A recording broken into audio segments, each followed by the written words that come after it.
Let's discover Nassau. These pencils were sent to me a while back, and I'd kind of forgot about their performance and just kind of forgot they were there. So in doing these videos, I was kind of digging around and I pulled these out. And I remember when I first got this set, once I opened it, I was not crazy about this cover. It wasn't until I started looking into it that I realized, okay, each of their sets have like a little different animal on it. This just happened to be my least favorite. They had like a red panda that was really cool, but it was just the layout of the package. I don't know what it is about it. It feels crammed. I wasn't crazy about this design, which got me thinking. Very curious, if you were to design a pencil, would you take the elegant route and have, like, I could see myself doing a less is more, where it's either just, stark black or white and just very little design on it and very professional, very clean looking? Or would you take the route where it's full of colors, like, I could see having the sugar cat on there real big and cartoon images and big pencils, drawings on it, just something really fun. So this is something I often think about, but it goes to show you you can't judge a book by its cover. I remember when I first got Grizaye, it comes in a very basic cardboard box. The pencils that are just kind of put in there. It's a pretty box, but at the end of the day, it's like, it's like a thin cardboard box. And I remember when I poured those out and used them, I was blown away. I fell in love with Grizaye the moment the lead hit the paper. And it was just, I was taken aback by the quality of these pencils.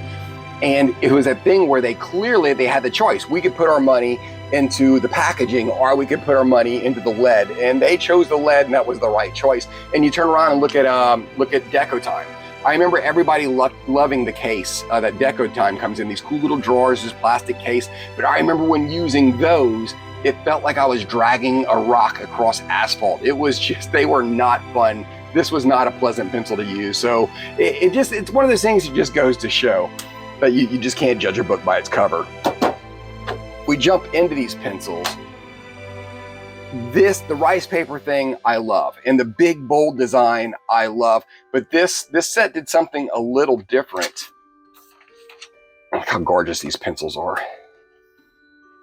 They actually put that divider, this little rice paper divider, in between each of the trays. And this, I don't think I've seen that before, where they actually did it over and over, where there's a presentation of this. It's like a good culinary presentation, where it's not just about the flavor, it's about the look. This has that. These pencils have that extra touch, that little bit of glamour to them. If we look at one of the pencils, take this blue here, it's a very classy design. It's solid black. It has your little frills right there in the middle, has the dip back. The back matches the lead.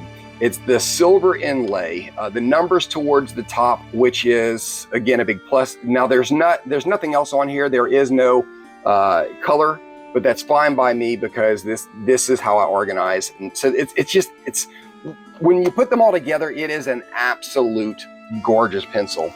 If we look at the colors, beautiful, beautiful, clearly an oil palette. These are so deep and so rich. You have in my opinion, the perfect amount of range when it comes to color. Your teals and your greens, your purple is a nice selection. There's not a lot of repeats in the colors that you want a lot of. Like the purples, they don't have an incredible amount of them, but there's not a lot of similar ones either. It's a good range of purples. It goes into your mauves, to your deep mauves. Your pinks are there. You have a wonderful range of earth tones, and that goes from your light cream yellow all the way down to your really deep dark umbers. Something that really impressed me as well is the grays. Usually when doing the family swatching, I might take, if there's a gray that's a brown, I might put that towards the back of the brown, because there's a nice transition. I might do that with a blue or other colors.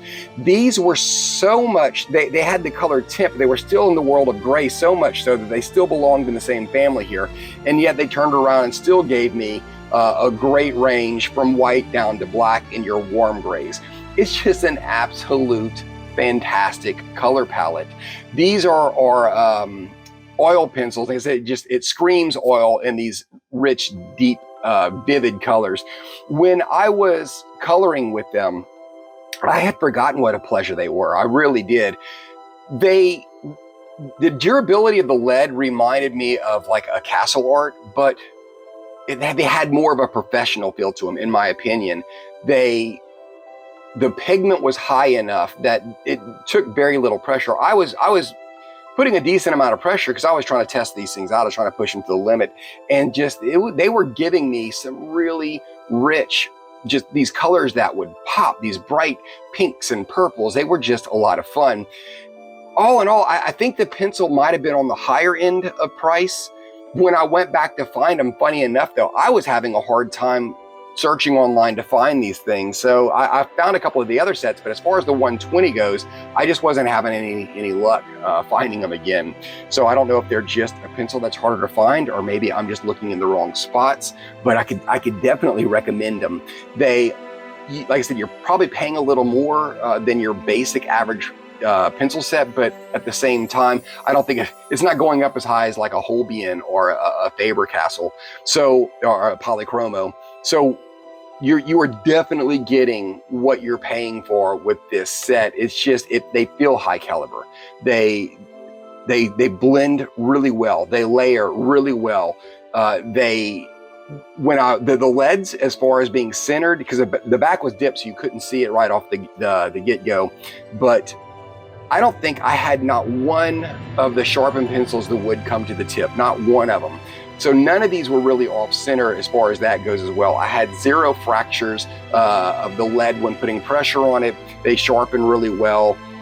All in all, I just feel like Nassau is an underrated set. At least from my stance, I don't hear a lot of people talking about them, and I feel like maybe they should be. They're fun. They're professional. So when it comes to this set, if you're wanting to spend that little bit of extra money, I can comfortably recommend this set to add to your collection.